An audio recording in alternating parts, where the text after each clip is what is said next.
الحمد لله والصلاة والسلام على رسول الله وعلى آله وصحبه ومن والاه. أعوذ بالله من الشيطان الرجيم. بسم الله الرحمن الرحيم. ألف لام ميم. أحسب الناس أن يتركوا أن يقولوا آمنا وهم لا يفتنون. ولقد فتنا الذين من قبلهم فليعلمن الله الذين صدقوا وليعلمن الكاذبين. أم حسب الذين يعملون السيئات أن يسبقونا ساء ما يحكمون.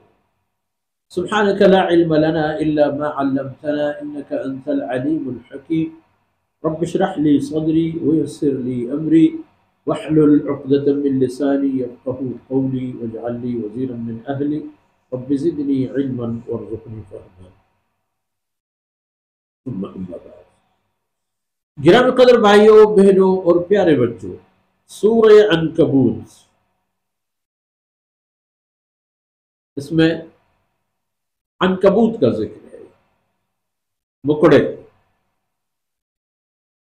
ایک کیڑا سا، ایک اللہ کا مخلوق جو جالے تنتا ہے گھروں میں، درختوں میں، ادھر ادھر. آگے چل کر ایک عجیب مثال اس کی اور مشرکین کی اور شرکیہ اعمال کی بیان میں آ جاتا ہے. حروف مقطعات سے شروع ہونے والے اس صورت حسب معمول ان چند ایک صورتوں میں سے ہیں کہ جن میں الف لام میم آیا ہے شروعات میں. ایک سورہ بقرہ کی ابتدا میں، اور یہاں پر جو یعنی صرف یہی حروف آئے ان میں سے ایک سورہ عنکبوت ہے. اور یہاں اللہ رب العزت، یہ بھی مکی صورت ہے اور اپنی خاصیت کے اعتبار میں توحید و عظمت الہیہ اور نبوت رسول اللہ صلی اللہ علیہ وسلم اور دیگر اعمال جو ایک شرکیہ عقیدہ کو توحید عقیدے میں تبدیل کرنے کے لیے بیشتر مضامین اسی انداز میں چلتے ہیں. جب آن حضرت صلی اللہ علیہ وسلم پر چند ایک لوگوں نے ایمان قبول کیا اور میدان میں بحیث مسلمان متعارف ہو گئے، یہ مسلمان ہے، یہ مسلمان ہے، یہ بت پرست نہیں ہے، چند گنے چنے لوگ، انتہائی محدود ٹولہ تھا. اور ان میں کچھ ایسے حضرات بھی تھے جن کا کوئی ولی وارث بھائی بندر نہیں تھا، ان کو بہت ستایا جاتا تھا کفار کے، مشرکین مکہ کی طرف سے. بہت تاریک دن تھے ان کی زندگی کے.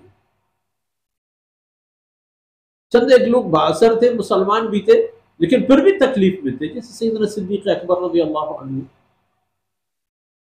اور ان کے لیول کے دیگر حضرات، سیدنا عثمان ابن عفان رضی اللہ عنہ وغیرہ وغیرہ، تو تکلیف میں تھے اور یہ اندازہ لگا رہے تھے کہ جو آپ صلی اللہ علیہ وسلم ہمیں اللہ رب العزت کی مدد و نصرت کا فرما رہے ہیں وہ تاخیر سے ہے، نصرت الہیہ تاخیر سے.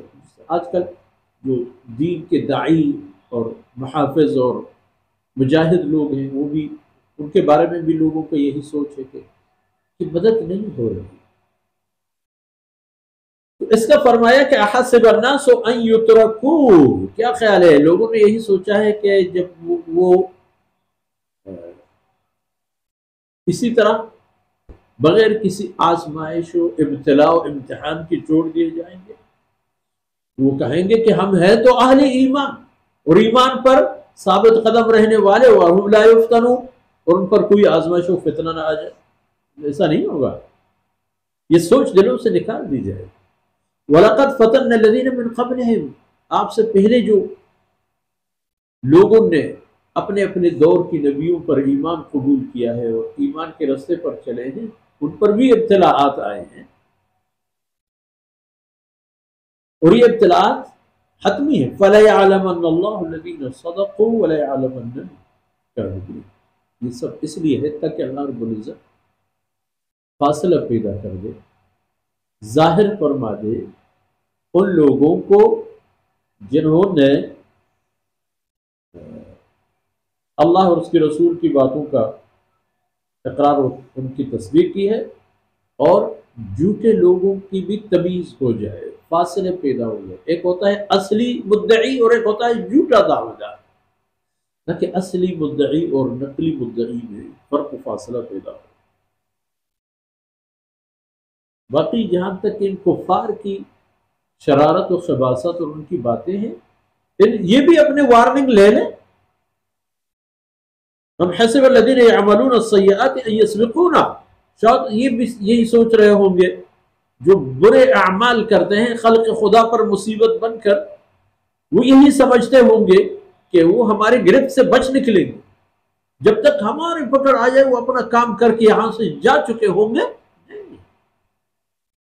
سَأَ مَا يَحْكُمُونَ، بہت غلط فیصلہ ہے جو انہوں نے کیا ہے، وہ اللہ کی گرفت میں ہے، اللہ کی طاقت کی مٹھی میں بند ہیں وہ لوگ۔